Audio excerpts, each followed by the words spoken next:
கிராமத்தில் இருந்து பிழைப்பு தேடி வந்தவன் இந்த கிராமத்தில். அவன் இந்த ஊரை சேர்ந்தவன் அல்ல. அவன் ஊத்தகாரில் இருந்து பிழைப்பை தேடி வந்து பாககுடியிலிருந்து இங்க பிழைப்பை தேடி வந்த ஒருவனுடைய மகன் நம் மன்னியகுல சத்திரியனை வெட்டுகிறான் என்று சொன்னால் நாம் பிறப்பிலே நாம் பிறந்த போது வாழாடி தோன்றிய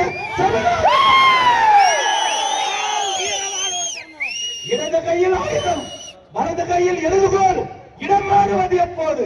எங்க ஐயா சொன்னார் இடது கையில் ஆயுதம் வலது கையில் எழுதுகோல் வைத்திருக்கிறோம். எங்க ஐயா சொன்னால் இடம் மாறும் அப்போது.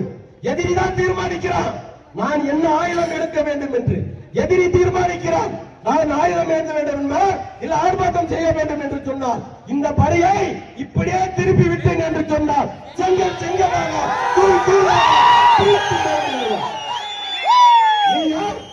நீ பொழைக்கிறதே நீ வன்னியர் என்ற ஒரே காரணத்தினால இந்த இடத்தில் நீ வாழ்ந்து கொண்டிருக்கிறாய். உன் பிள்ளைக்கு அறிவுரை சொல்லி நீ இந்த இடத்திலே நீ வழி வச்சிருக்க வேண்டும். இதையெல்லாம் விட்டு ஒரு வன்னியருடைய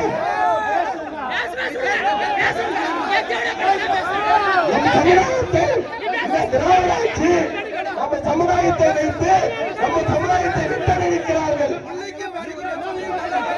இனி ஒரு நாள் இந்த மாதிரி அடுத்த முறை நடந்தால் இந்த காவல்துறையை பார்த்துட்டோம்.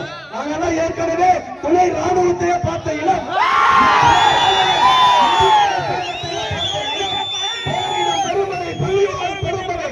இது போரிடும் பெரும்படை கூட்டம். இது பிறப்பிலே ரத்தத்திலே ஒரு போர் குணம் இருக்கிறது என்பதை உணர்ந்து கருணாநிதியின் கைக்கூலிகளாக செயல்படாமல் ஸ்டாலின் கைக்கூலிகளாக செயல்படாமல் காவல்துறை தக்க நடவடிக்கை எடுக்க வேண்டும். அவர்கள் மீது அனைத்து அந்த செயலிலே ஈடுபட்ட அராஜக செயலில் ஈடுபட்ட அந்த குண்டர்கள் மீது குண்டர் சட்டத்தின் கீழ் கைது செய்து அவர்களை சிறையில் அடைக்க வேண்டும். அடைக்கவில்லை என்றால் மிகப்பெரிய